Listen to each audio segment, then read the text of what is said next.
Ini kisah nyata yang dialami seorang anak yang disembunyikan makhluk halus. Yang di Bali ada banyak jenis makhluk halus: memedi, tonyo, regetungge, gamang, wong samar, dan lain sebagainya, yang sering diyakini menyembunyikan anak-anak itu adalah memedi. Ini kisah berapa tahun lalu yang diceritakan oleh seorang anak yang pernah hilang selama 3 hari, namun dia merasakan hanya baru beberapa menit saja. Ini karena perbedaan waktu di antara alam gaib dan alam manusia, karena di alam gaib itu tidak ada matahari yang agak samar-samar.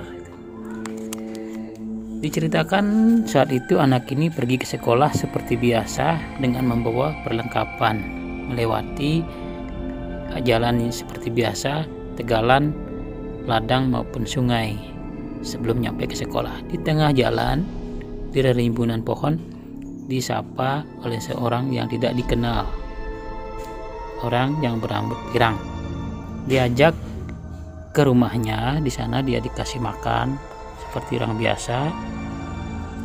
Setelah beberapa saat, orang ini minta izin untuk pergi ke pasar, katanya berbelanja. Anak ini lalu dikasih tahu jangan melewati pagar rumah ini, jangan keluar melewati pagar rumah ini.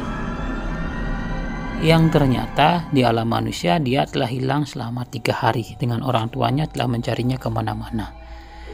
Dengan berbagai cara,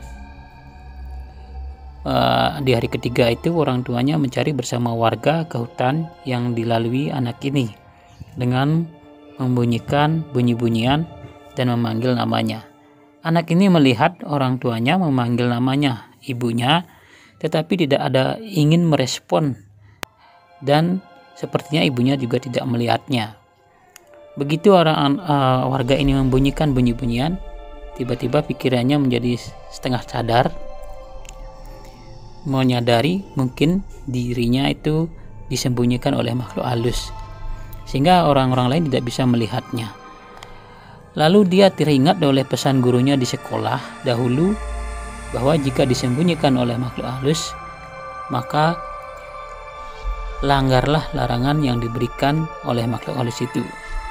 Karena dia tadi dilarang untuk keluar dari pagar rumah itu, maka dia mencoba untuk keluar dari pagar rumah itu. Secara tiba-tiba dia berada di luar pohon besar, yang ternyata mungkin pohon besar itu adalah rumah dari makhluk halus itu.